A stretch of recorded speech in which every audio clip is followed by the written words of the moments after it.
오늘 본문을 중심으로 구제와 봉사에 힘쓴 예루살렘 교회라는 제목으로 말씀을 선포할 때 큰 은혜 받으시고 은혜가 된다면 아멘하여 하나님 앞에 영광 돌릴 수 있는 귀한 시간 될 수 있기를 바랍니다. 자, 오늘 본문은 예루살렘 초대교회에 7집사를 세우게 된 그 배경에 대해서 소개하고 있습니다. 먼저 예루살렘 교회는 어떻게 세워진 교회일까요? 여러분도 잘 아시다시피 예루살렘 초대교회는 기도에서 성령 받고 시작한 교회인 줄 믿습니다.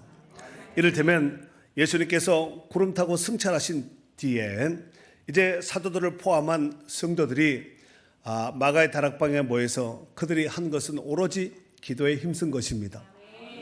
그리고 오순절날 마가의 다락방에 바람 같은 불 같은 성령이 강림하였습니다.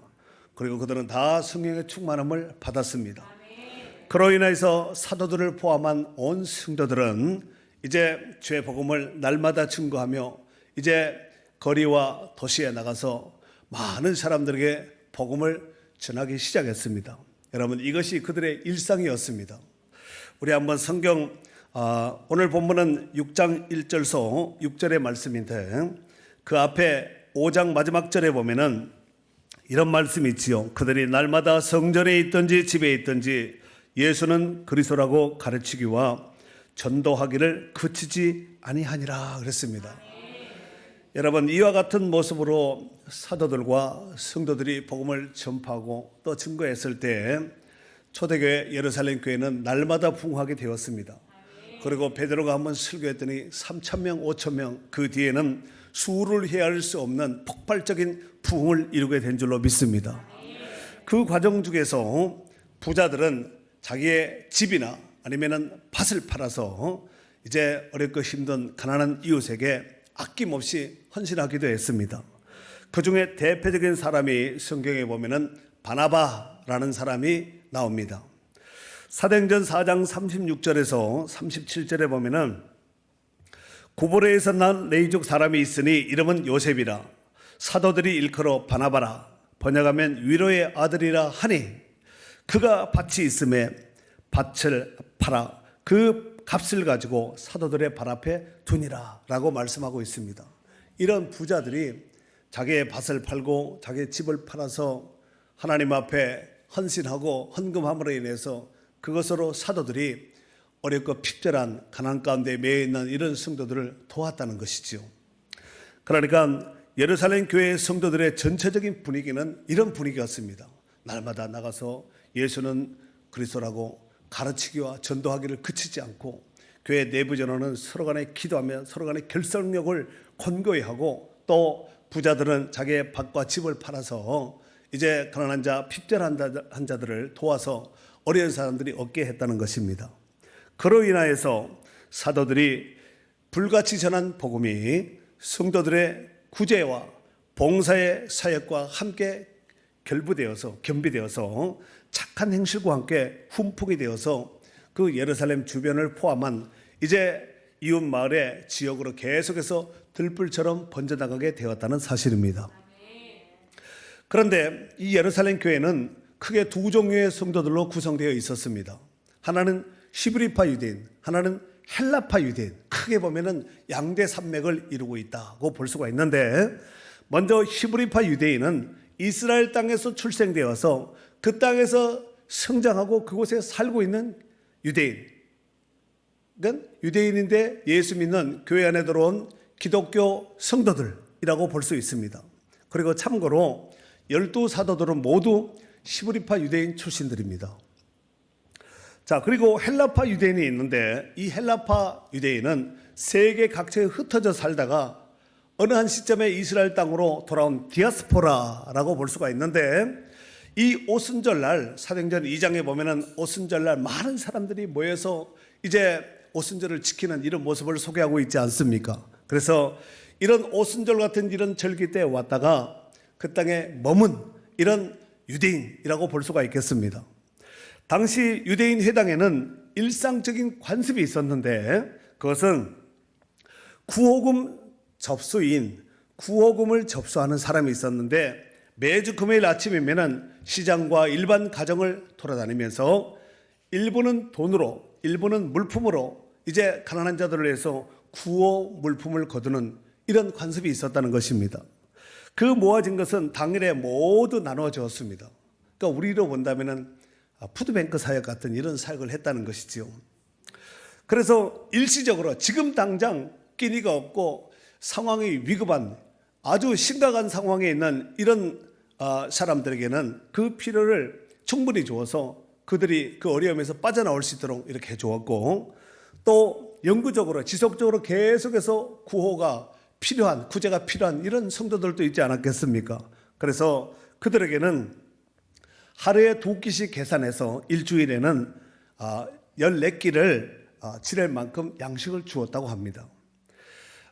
그리고 이 구호기금을 쿠파, 즉 광주리 기금이라고 불렀습니다. 초대교회에 있었던 관습을 지금 잠깐 말씀을 드린 거예요. 그 밖에 긴급 구호자들을 위해서 매일 축구하면서 모집을 하게 됐다는 것이에요. 그래서 이것을 탐후이라 해서 쟁반기금, 광주리기금, 쟁반기금 이런 것이 초대 안에 유대인 사이에 있었다는 것입니다. 예루살렘 교회는 현명하게도 이런 유대적 관습을 받아들여서 교회 안에 적용을 시켜서 쟁반기금으로 때로는 이제 광주리기금으로 이렇게 해서 어려운 사람을 도왔다는 것입니다. 더욱이 헬라파 유대인들 가운데 주로 로마에 노예로 끌려갔다가 오랜 세월 동안 종살이 하다가 어느 한 시점에 고국에 돌아온 2세대가 있었습니다. 그들은 노예 출신으로 빈손으로 돌아왔기 때문에 시브리파 유대인들보다는 여러 가지 모양으로 물질도 가진 것이 적고 가난한 사람들이 많았습니다. 그래서 이제 시브리파 유대인들은 헬라파 유대인들을 같은 교회 안에 있음에도 불구하고 무시하고 경멸히 여겼던 이런 경우도 있었다는 거예요. 더욱이 매일매일의 식량 배급이나 생필품을 지급받는 일에 있어서 헬라파 과부들이 시브리파 과부들보다가 푸대접을 받거나 더러는 명단에서 누락이 되어서 이런 입이 쭉 나오는 이런 원망불평도 사기도 했다는 것입니다. 참고로 아까 12사도는 다 시브리파 유대인 출신이라고 말씀을 드렸습니다. 그래서 수적으로 우세한 시브리파 유대인들이 아마 주로 구제를 많이 받고 또 구호품도 많이 받았던 것 같습니다. 그로 인해서 의도적이든 아니든 매일 구제의 대상에서 헬라파 유대 과부들이 집단적으로 명단이 빠지게 됨으로 인해서 결국은 원망 불평을 사게 되었고, 예루살렘 교회는 그렇게 부흥하던 예루살렘 교회가 내부적인 갈등으로 인해서 심각한 문제까지 이르게 되었다는 것입니다.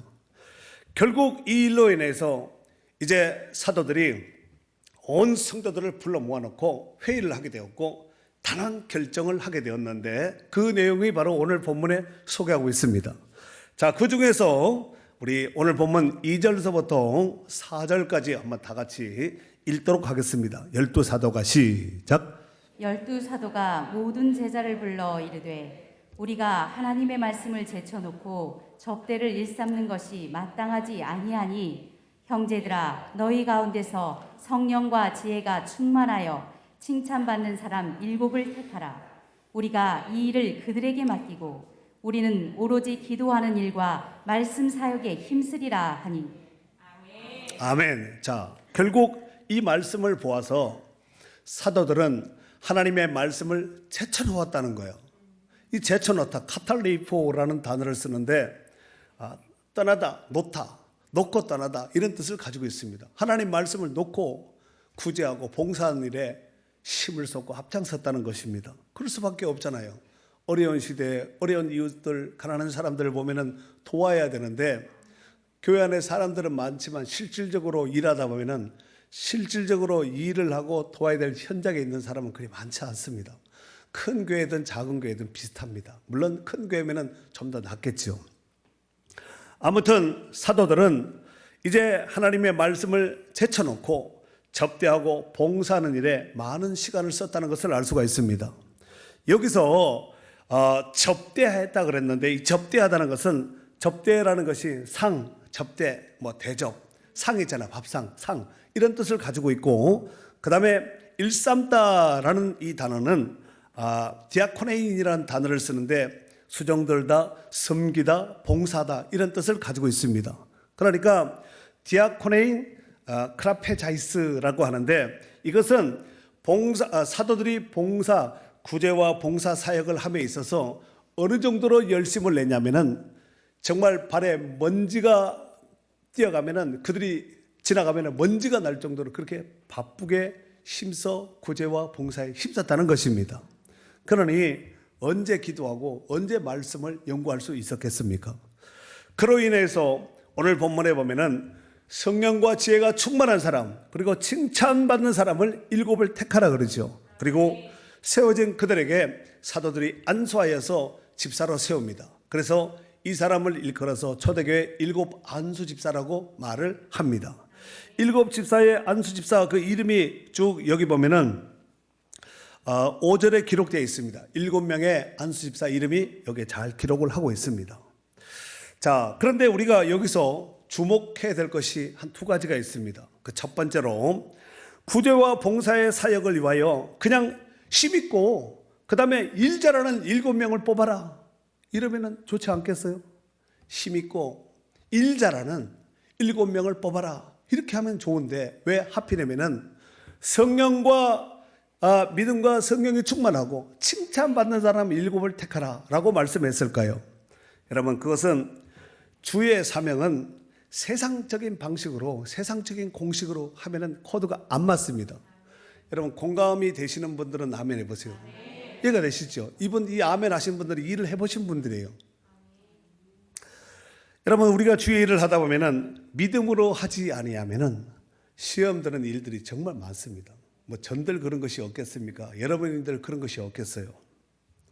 그럴 때 성령 충만한 일꾼들은 힘들지만 믿음으로 잘 극복합니다.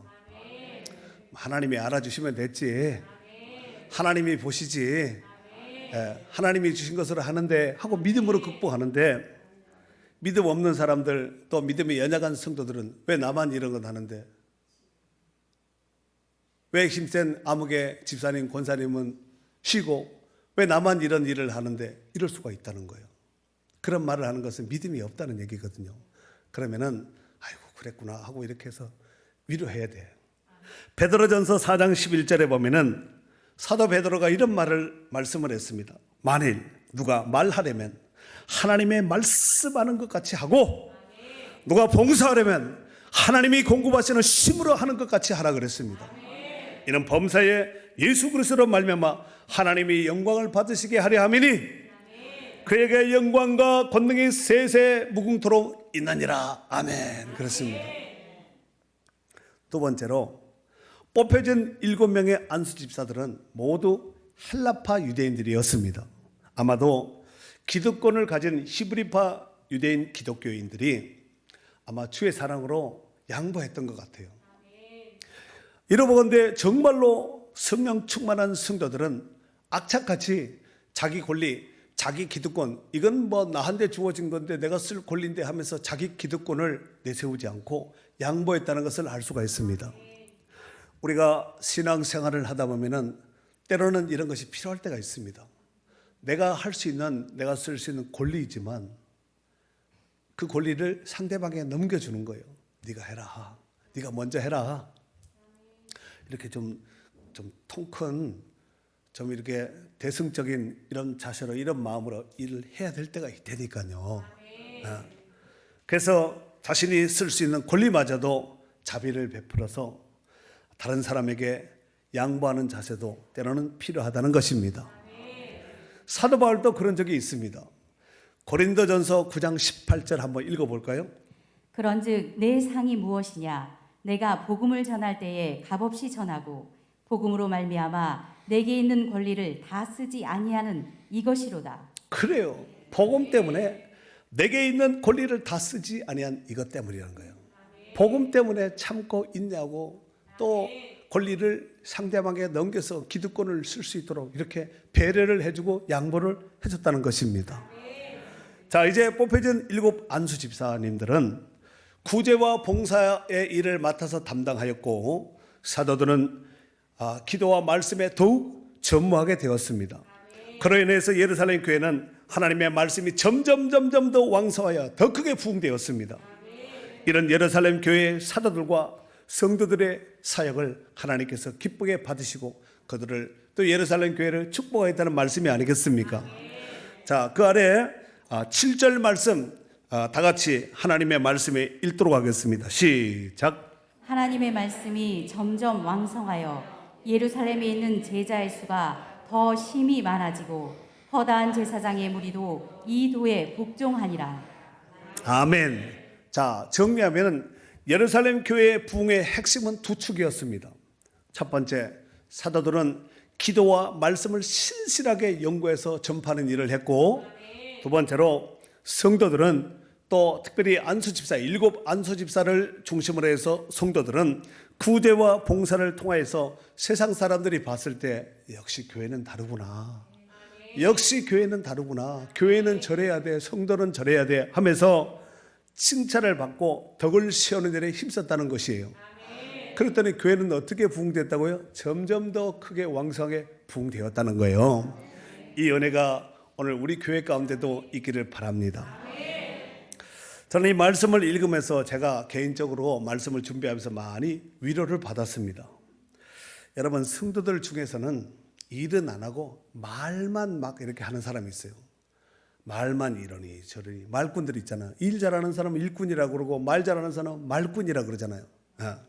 하지만 오늘 예루살렘 초대교회는, 예루살렘 교회는 초기에 구제와 봉사를 누가 먼저 했냐면은 성도들이 먼저 한 것이 아니라 사도들이 했습니다. 그렇죠. 사도들이 하다가 교회가 부흥되니까 이게 막 하나님 말씀을 연구할 수 있는, 복음을 전파할 수 있는 시간이 줄어드니까 결국은 성도들을 불러 모아놓고 이제 이렇게 하자. 믿음과 성령이 충만한 칭찬받는 사람 7을 택하라. 우리는 이 봉사와 구제를 그들에게 맡기고 기도와 말씀 전하는 일에 전무하리라. 그렇게 한 것이 아니겠습니까? 그러니까 누군가는 해야 되는데 선뜻 나서는 사람은 없습니다. 누군가는 해야 되는데 제가 하겠습니다 이런 사람이 별로 없다니까. 해야 돼요. 말은 하지만 선뜻 잠바 입고 이렇게 나서는 사람이 별로 없다니까요. 없는 것이 아니라 별로 없습니다. 그래서 사도들이 구제와 봉사 사역을 앞장서서 먼저 한 것이죠. 그래서 아까 바나바와 같은 사람이 자기 밭을 팔아서 헌신하면은 그 판갓을 값을 가지고 어려운 이웃에게, 지금 당장 어려운 이웃이 있고 지속적으로 계속해서 도와줘야 될 사람이 있고 어쩌다가 가끔씩 도와줄 사람이 있거든요. 이런 사람들에게 나눠줬다는 거예요. 그랬더니 예루살렘 교회가 핍절하는 사람, 가난한 사람들이 없었다고 소개하고 있습니다. 자, 그로 인해서 이제 교회는 더욱더 건강하게 아름답게 잘 부흥되고 성장하게 되었습니다. 사실 구제 사업은 우리 사회에서 누군가가 해야 하는, 꼭 해야 되는, 꼭 필요한 부분이 아니겠습니까? 다행히 요즘은 복지 시스템이 잘 되어서 그나마 다행입니다. 문제는 복지 시스템이 아무리 잘 되어 있다 할지라도 복지 사각에 있는 분들이 있다는 것입니다. 일명 소외계층이 있을 수가 있습니다. 그런 사람들은 누가 돕나요? 누가 도우면 좋겠습니까?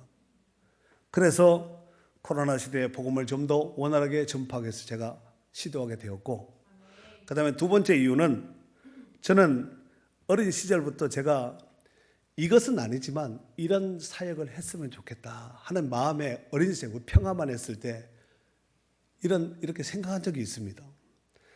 제가 어렸을 때는 정말 제 어린 시절에 저보다 연세 드신 분들은 더 어려웠겠지만 저도 참 가난하게 어렵게 정말 힘들게 살았습니다. 그래서 제가 어린 시절에 내가 좀 크면은, 어른처럼 크면은 좀 어려운 사람을 도울 수 있는 이런 일을 좀 했으면 좋겠다, 이런 마음을 어렸을 때 가지고 있었던 거예요. 그래서 하나님께서 때가 되면 이렇게 저한테 기회를 주시지 않았겠나 생각을 해봅니다. 그래서 하게 되었고, 세 번째로는 제가 우리 교회가 몸담고 있는 우리 백석총회, 이 백석교단의 정체성과도 맞물려 있습니다. 잘 아시다시피 우리 교회, 우리 교단은 개혁주의 생명신앙 7대 실천 운동을 주창하는 이런 교단입니다. 신앙운동, 신학회복운동, 회개 용서운동, 영적 생명운동, 하나님 나라 운동, 나눔운동, 기도 성령운동 7가지를 주창하는데 그 중에서 6번째가 나눔운동이 있습니다. 그죠? 6번째가 나눔운동인데 지난 4월달 봄에는 우리가 헌혈을 통해서 생명 나눔 운동을 했지요. 저도 헌혈을 했습니다. 이제는 푸드뱅크 사역을 통해서 생명 나눔 운동을 실천하려고 합니다. 생명 나눔 운동은 주창만 해서 될 일이 아니라 실천해야 하는 것이 중요해요. 자, 그렇다면은 성경 안에 구제와 봉사로 섬긴 사례들을 몇 가지 말씀을 드리고 마무리하도록 하겠습니다. 첫 번째로 예수님과 제자들의 복음 사역의 현장에서 곁에서 도왔던 여인들이 있습니다. 후원했던 후견인 같은 이런 사람들이 있었다는 거예요.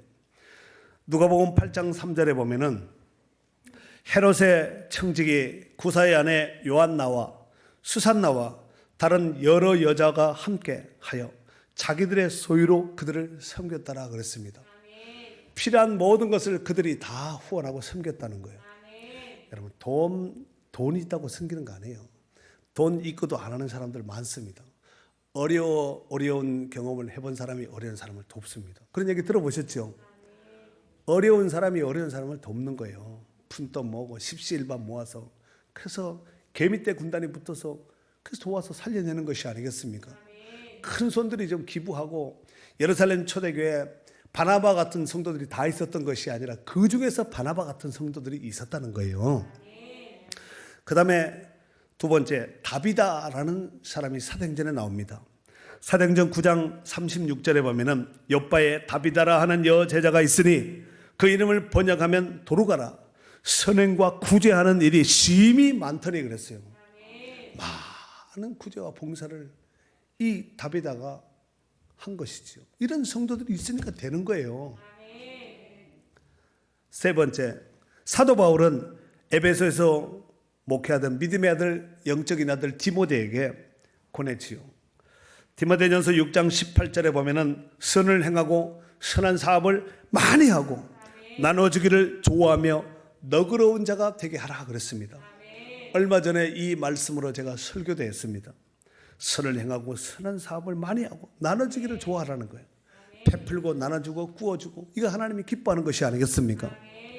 사도행전 10장 2절에 보면은 가이사랴의 백부장인 고넬료가 나옵니다. 그에 대해서 성경은 뭐라고 말씀하고 있냐면은 그가 경건하여 온 지방과 더불어 하나님을 경외하며 백성을 많이 구제하고 하나님께 항상 기도하더니 그랬습니다. 백성을 많이 구해. 로마 사람 백부장입니다. 유대인들 궁핍한 백성을 많이 구제했다는 것은 무슨 얘기예요? 그 시대에 어려운 사람이 그렇게 많았다는 얘기예요. 잃어버린 구제는 하나님이 기뻐하시기 때문에 예루살렘 교회는 구제하고 봉사는 이런 사역을 많이 힘썼다는 것입니다. 잠언 19장 17절 말씀 한번 읽어볼까요? 가난한 자를 불쌍히 여기는 것은 여호와께 구워드리는 것이니 그의 선행을 그에게 갚아주시리라. 아멘. 가난한 자들, 궁핍한 자들을, 어려운 자들을 도와주는 것은 하나님께 구워드리는 거예요. 돈 빌려주는 거예요. 여러분 빚진 자는 반드시 갚아야 되지 않겠습니까? 잠언 11장 25절에는 구제를 좋아하는 자는 풍족하여질 것이요 남을 윤택하게 하는 자는 자기도 윤택하여지리라 그랬습니다. 사랑하는 성도 여러분, 손에 우리가 잡고 있는 움켜쥐고 있는 이 모든 것들이 다 처음부터 내 것이 아니었습니다. 그리고 사실 움켜쥔다고 해서 다 내 것이 되는 것이 아니라 하나님이 움켜줄 수 있는 물질을 하나님 주신 것이거든요. 계산은 정확하게 해야 되잖아요. 맞아요, 안 해요? 그렇다면 그 물질, 그 소유를 하나님이 왜 주셨을까요? 그냥 적당히 목숨 떨어지지 않을 만큼만 주면 되는데 왜 이렇게 부유하게 많은 것을 하나님이 우리 가운데 입혀주셨냐 이거예요. 그것은 물론 내게 필요해서 하나님께서 주시기도 하셨지만 남은 것은 가난한 사람들, 소외된 자들을 도우라고 하나님께서 넉넉하게 부어주시지 않았겠나 생각이 됩니다. 잠언 11장 24절에 보면은 흩어 구제하여도 더욱 부유하게 되는 일이 있나니 과도 아껴도 가난하게 될 뿐이니라 그랬습니다. 여러분, 나누고 베푼다고 해서 가난하게 되는 것이 아니고 아낀다고 다 내 것 되는 거 아니에요. 하나님 훅 불어버리면 다 끝장나는 것이에요. 한순간에 다 끝장나, 써보지도 못하고 날아가는 것이 재물이 아니에요. 우리가 지금 누리고 있는 모든 것들은 다 하나님께로부터 공급받아서 우리가 누리고 있는 거예요. 그러므로 불의한 청지기처럼 자기를 위해서만 살지 말고 정말 우리가 예수 믿고 구원받은 성도인 만큼 하나님이 기뻐하시는 선한 청지기가 되어서 하나님이 기뻐하는 선한 일에 나누고 베풀고 선행과 구제와 봉사를 통하여서 앞장섰던 예루살렘 교회 같이 우리 교회도 저와 여러분도 이러한 역사를 이루는 축복된 걸어간 성도들이 될 수 있기를 주의 이름으로 축원합니다.